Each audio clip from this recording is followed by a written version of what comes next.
Avant d'écouter Le Bouillon, on vous propose aussi de découvrir nos autres créations, notamment notre journal illustré qu'on sort tous les mois en ligne et dans nos points de distribution.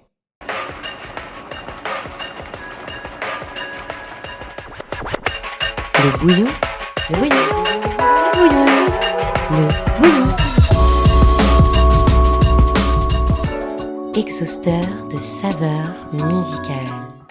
Salut, vous écoutez Le Bouillon, l'exhausteur de saveurs musicales du Mediatac. On vous présente Amandine, artiste mise en lumière grâce à différents tremplins régionaux à Bordeaux. Amandine propose une musique au carrefour de la pop et de la variété française. Ses paroles prennent une place importante dans son processus créatif. On a pu la rencontrer pour discuter de ses thématiques, ses influences et son univers à l'occasion de la sortie de son single « Sauve-toi ».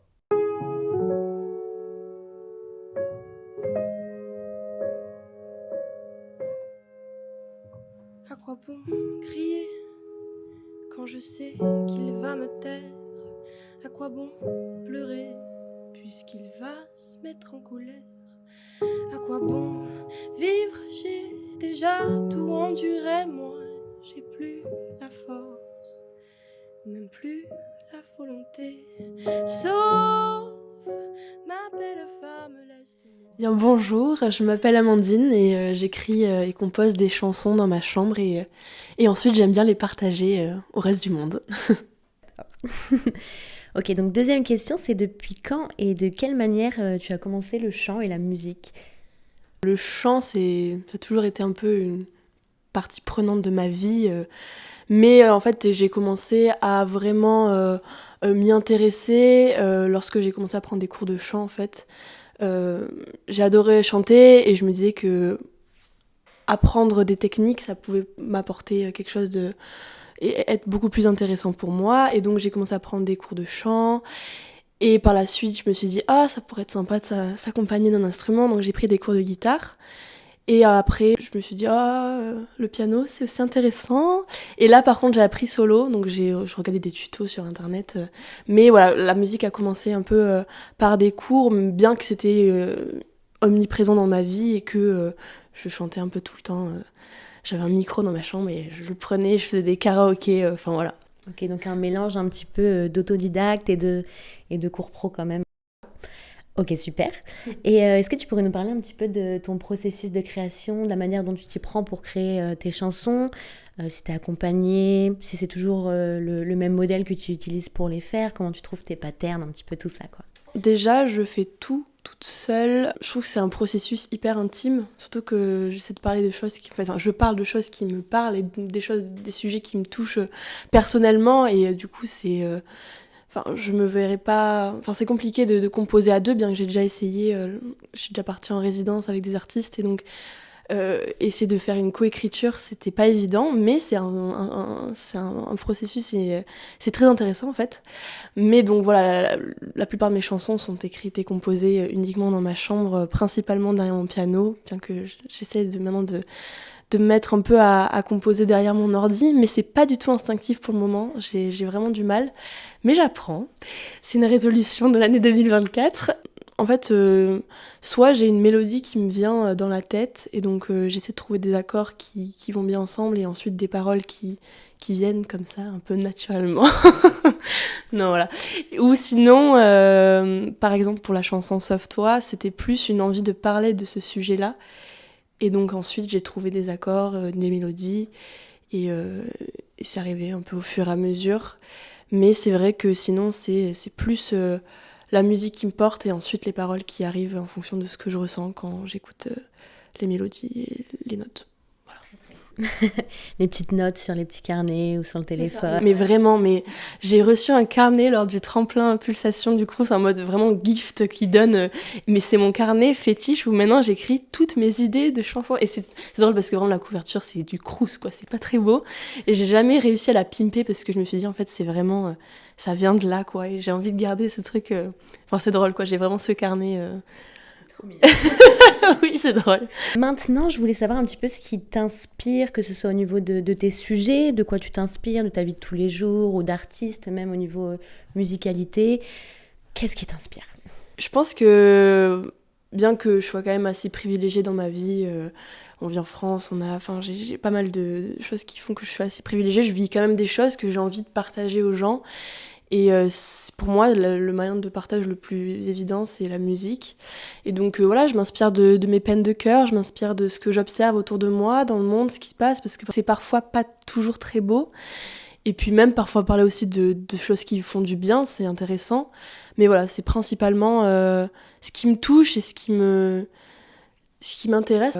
Voilà pour ce qui est plus des sujets que j'aime aborder, bien que ce soit encore le début et donc je pense que j'ai encore plein de choses à vivre et à dire. Et donc pour ce qui est plus des influences musicales, comme tu disais, moi j'ai grandi un peu dans la chanson française et variété française, tout ce qui tourne autour en fait des paroles et des mélodies, c'était vraiment ça qui m'a beaucoup bercée, qui m'a beaucoup influencée. Donc on a beaucoup écouté du Cabrel, du Aznavour quand j'étais jeune, donc je pense que indéniablement c'est ce qui a vraiment fait influencer mon style entre guillemets. Mais maintenant c'est vrai que j'aime bien m'ouvrir à d'autres styles, plus électro-pop, en tout cas dans ce que j'écoute. Mais pour le moment ma chanson se range un peu dans la chanson française et donc je m'éparpille un peu pour dire que je suis assez attirée et je suis plutôt fan grands artistes françaises, belges, comme par exemple Angèle, Juliette Armanet, Clara Luciani, j'ai vu que tu avais marqué ça, c'est pas mal. J'aime beaucoup aussi Iliona, je sais pas si tu connais, c'est une jeune artiste belge qui vaut vraiment le détour, je la dis à chaque fois parce que j'aime vraiment ce qu'elle fait. Aussi j'aime beaucoup Kaki, Ben Mazué, voilà, il y a je suis inspirée par beaucoup de choses et en ce moment je suis fan de Zao de Sagazan qui est vraiment une artiste, elle est vraiment dingue. Je l'ai vue en concert là il y a un mois et j'étais là, mais cette femme est dingue. Et c'est très inspirant en tout cas, c'est très très inspirant, bien que pour le moment ça se retranscrive pas vraiment dans mes chansons, mais c'est une grande inspiration qui mérite d'être pointée du doigt. Voilà. On note et on n'oublie pas. Non. Mais non, c'est vrai que j'avais noté Clara Luciani et puis même Angèle. Angèle pour la danse, pour ta mise en scène, on pourra en parler tout à l'heure. Ouais. Mais surtout même dans ton style vestimentaire, dans ta manière de te mouver, tout ça, il y a plein de choses qui m'y ont fait penser. J'ai trouvé ça intéressant de le pointer du doigt. Ouais, bah merci, ça fait plaisir. Pas de rien. Et donc, ah oui, alors question qui moi m'intéresse beaucoup, c'est concernant ta première fois sur scène. Est-ce que tu t'en souviens et surtout comment ça s'est passé d'être sur la scène pour la première fois? C'est quand même quelque chose. Oui. En fait, j'estime avoir eu un peu plusieurs premières fois. En fait, j'ai du mal à catégoriser un moment. Genre, j'aime bien... j'ai du mal à me dire que c'est ce moment. J'aime bien en avoir plusieurs. Enfin, c'est bizarre dit comme ça, mais du coup, ma première vraie fois sur scène, c'était lors de mon spectacle de fin d'année de guitare. Et donc, en fait, j'avais choisi de chanter et d'interpréter la chanson Photographe d'Ed Sheeran. Et je me souviens, en fait, j'étais tétanisée par le stress, bien évidemment, parce que il y avait malgré tout quand même pas mal de monde. Et en fait, j'avais fait mais n'importe quoi. La guitare, en fait, mes doigts avaient fait... Sauf que, genre, j'étais quand même censée... faire de la guitare avant tout parce que c'était mon spectacle de guitare quoi. Mais j'avais du coup chanté la chanson par-dessus et je crois que c'était quand même passé assez crème. Enfin en tout cas mes parents étaient là waouh c'est trop cool et j'avais eu pas mal de retours et bien que le stress était vraiment à son prime, j'ai vraiment aimé et en fait pouvoir chanter devant des gens, je me suis dit c'est trop génial et donc c'est par la suite que j'ai pris des cours de chant. Je dis un peu ça dans les airs tout à l'heure, mais j'ai commencé par la guitare, puis ensuite j'ai pris des cours de chant, et donc ça a ouvert une porte qui ne s'est jamais refermée. Voilà, c'était ma première fois sur scène, mais après, ma vraie première fois, je pense que c'était lors de la finale, du coup, du tremplin Pulsation, où en fait, là, je chantais mes propres chansons, c'était un set que j'avais réfléchi, avec tout un fil rouge, entre guillemets, et donc là, c'était... ma vraie première fois sur scène et c'est vraiment là où je me suis dit c'est génial. Oui, ça l'a été, c'était incroyable et vraiment on n'aurait pas dit que c'était une première fois pour toi, en tout cas pour tes musiques que tu as composées et écrites toi-même. Enfin, moi j'ai été subjuguée, vraiment, je pensais sincèrement pas que c'était ta première fois, donc je suis assez surprise de savoir ça. Merci. Après j'ai fait pas mal de scènes ouvertes à Bordeaux, ce qui m'a permis d'appréhender un peu le rapport au public et aux autres, mais c'est vrai que là c'était vraiment une scène quoi, une vraie scène Et donc c'était assez impressionnant, mais une superbe expérience. Puis après, quand on est dans son monde, de toute façon, ça fonctionne très très bien. Ok, donc pour se concentrer maintenant un petit peu plus sur Sauve-toi, c'est une chanson engagée qui parle de violence conjugale et tu dis beaucoup dans les médias ou même sur tes réseaux sociaux que c'est un sujet qui te touche particulièrement et j'étais très curieuse de te demander en quoi et pourquoi justement ça te parlait autant en fait.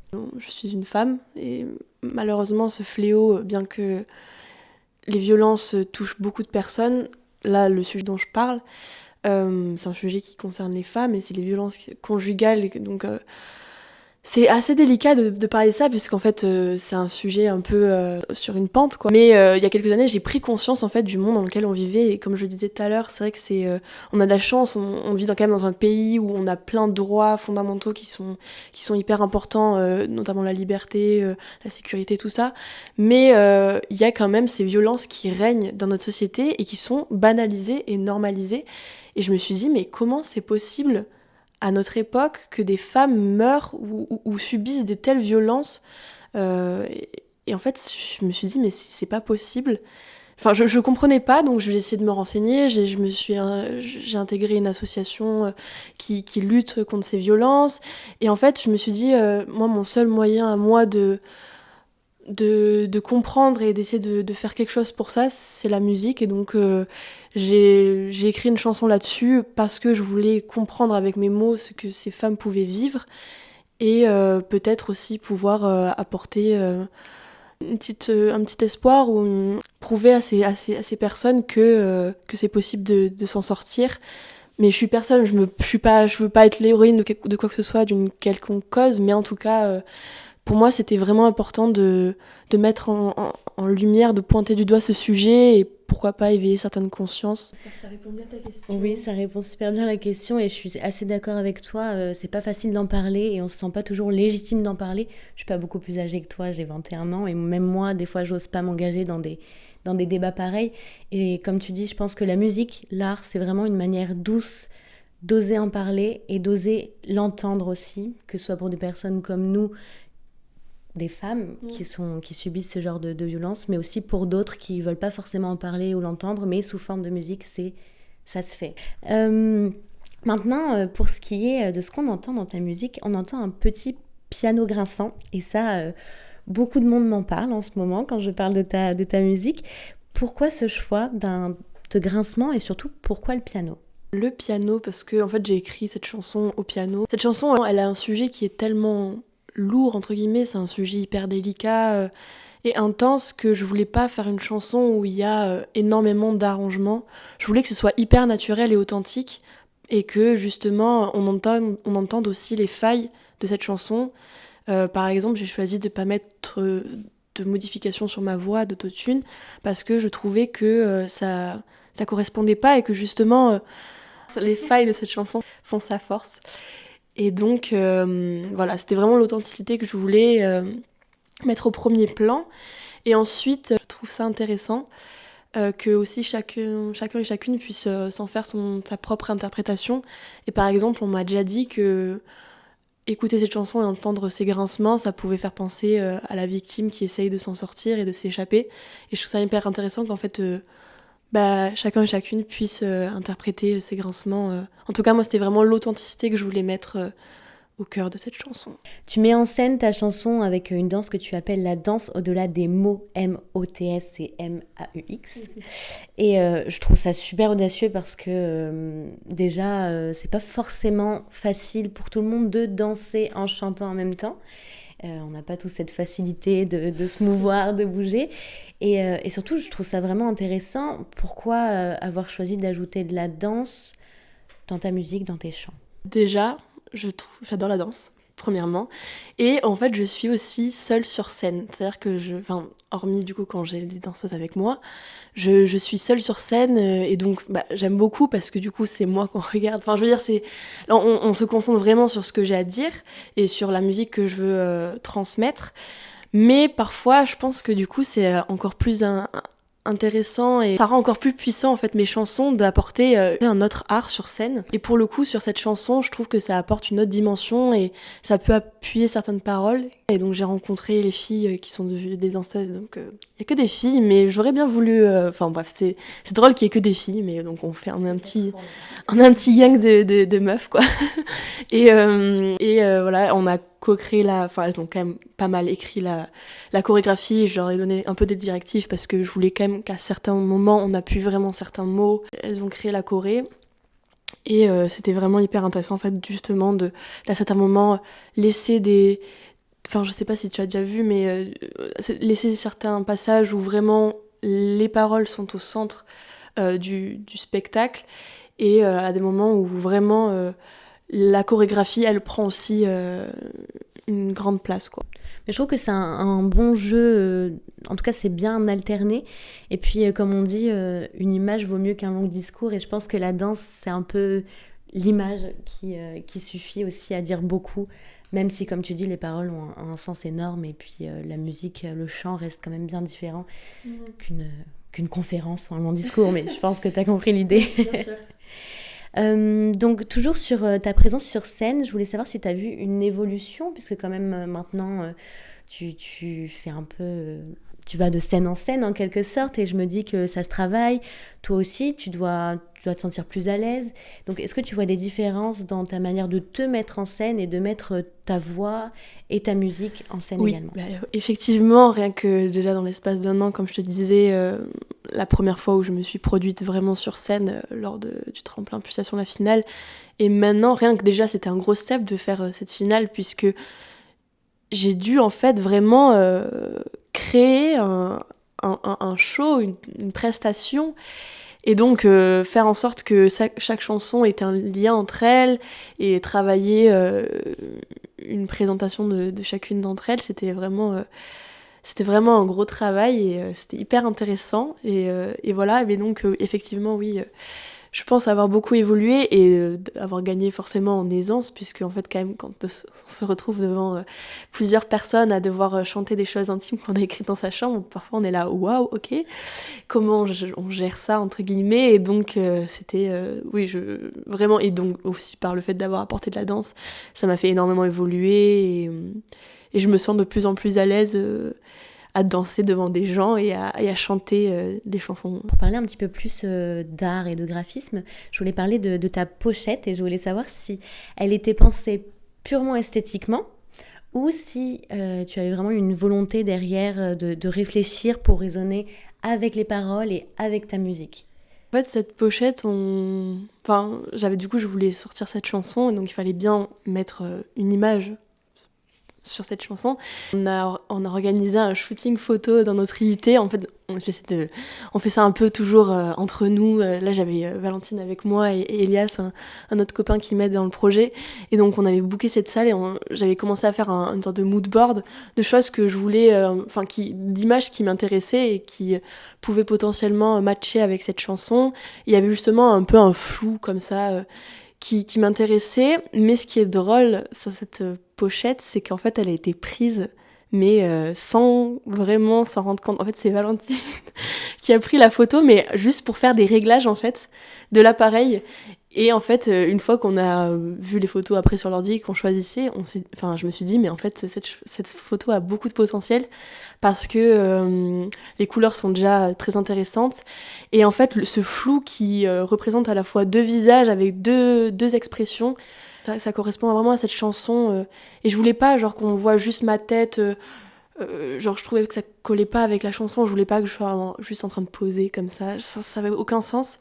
Et là, que du coup, il y a un peu cette dissociation des deux visages et des deux expressions, j'ai trouvé ça hyper intéressant. J'ai fait quelques retouches, mais sinon, la photo en elle-même était déjà bien réussie dès le départ. Et voilà. Comme quoi, comme on dit, le hasard fait bien les choses. Et comme j'avais écrit et comme tu l'as sûrement lu, moi j'avais l'impression d'une d'une dissociation entre le corps et l'esprit un petit peu avec ces doubles visages, et surtout, comme tu dis, les couleurs finalement fonctionnent très bien puisque c'est du rouge, du jaune et du violet, et puis ce sont les couleurs de l'hématome en fait. Donc ça, c'était très en lien, et ça me fait beaucoup rire que ce soit, enfin beaucoup rire, c'est peut-être pas le terme, mais que ce soit un hasard comme ça, c'est vraiment fou. J'avais jamais fait la remarque des couleurs, mais c'est vrai que c'est très intéressant. Et oui, non, vraiment cette photo, je l'aime beaucoup, enfin j'aime bien. Oui, alors ça aussi, ça m'intéresse beaucoup. C'est donc évidemment, tes chants et tes musiques provoquent énormément d'émotions. Et je voulais savoir encore une fois si c'était intentionnel, si tu te rendais compte au moment d'écrire toutes les émotions que tu peux partager par la suite, ou tu t'en rends compte, ou si tu t'en rends compte finalement uniquement quand tu les chantes, ou quand les personnes, le public te fait des retours. Comment tu te positionnes ? Du coup, j'écris ce que je ressens, et donc peut-être que ça parle aux gens du coup, et donc que ça leur fait ressentir des émotions qui sont similaires, ou juste faire ressentir des émotions. C'est déjà assez dingue de se dire que à travers l'art et la musique, des choses sont ressenties. C'est vraiment drôle parce que j'écris à partir de mes émotions, et donc d'autres émotions naissent lors des moments où je partage ces chansons, donc voilà. C'est comme si tu déteignais sur le public, puisque tu parles d'émotions qu'on a tous ressenties plus ou moins, que ce soit de la tristesse, de la colère, de la peur, que ce soit face à des violences. T'en parles tellement avec le cœur, et t'en parles tellement avec naturel et passion, que évidemment ça se ressent dans le public, et je pense que c'est pour ça qu'il y avait eu autant d'exaltation au tremplin Pulsation par exemple. Comment, donc pour parler un petit peu futur maintenant, et ce qui va se passer prochainement, comment tu envisages ce futur justement dans le monde de la musique, et même personnellement si tu as envie de développer sur ça? Est-ce que tu as des projets qui vont arriver bientôt? Je suis passionnée par ça, donc effectivement j'ai envie de continuer et d'être toujours à fond dans ce projet. Il y a peut-être des collaborations qui arrivent. En fait, j'aime pas trop dire trop de trucs parce que j'ai peur que ça n'arrive pas et que ce soit du vent, et je déteste dire des paroles dans le vent. Mais en tout cas, je compte pas m'arrêter là, et ce premier single, c'est pour moi vraiment le début de quelque chose. J'ai bien envie de tester plein de choses en fait, de tester des collaborations, de tester des styles. J'ai pas forcément envie de rester dans la chanson française. Je suis beaucoup attirée par des sonorités pop et électro, et donc pourquoi pas tester des choses là-dedans. J'aime beaucoup aussi le jazz, donc je pense que cette année 2024, j'espère qu'elle va être riche en plein de choses. Et en tout cas, je vais faire tout pour provoquer de belles choses. Et je pense que ça vient aussi beaucoup de soi. C'est vraiment... Il y a une part de chance, mais il y a aussi une part de travail et d'investissement et d'entourage qui fait que ça avance. Voilà. Tout à fait. Et si tu avais le droit de rêver en grand, ce qui est le cas, est-ce que dans l'idéal, tu aimerais en vivre ? Je pense que oui. Oui, effectivement. Oui, c'est évident, effectivement. Je pense que... je sais pas ce que ça fait de vivre de sa passion, mais ça doit être quelque chose de dingue. Après, je pense qu'il faut savoir faire la part des choses entre le travail et sa passion, machin. Mais en tout cas, je vais essayer de m'en donner les moyens au maximum. Voilà. Moi, ce qu'on m'a souvent dit, c'était de prendre le temps, en fait. Et c'est tellement vrai, c'est que on vit dans une société où tout va à 1000 à l'heure. On regarde des vidéos qui sont de plus en plus courtes.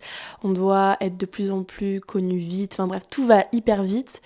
Et en fait, prendre le temps de savoir où on veut aller, c'est pas un problème. Et justement, c'est ça qui est hyper important. Et ça nous permet de faire des bons choix aussi. Et prendre le temps de réfléchir et de savoir où on veut aller, c'est primordial. Et c'est ce que je retiens, bien que parfois j'ai envie que tout se fasse vite. Et je suis assez impatiente quand même.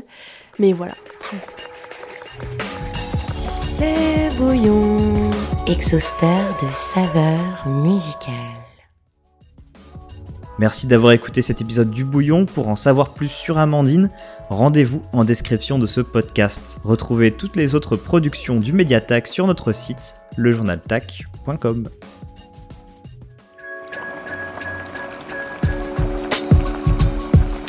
Le bouillon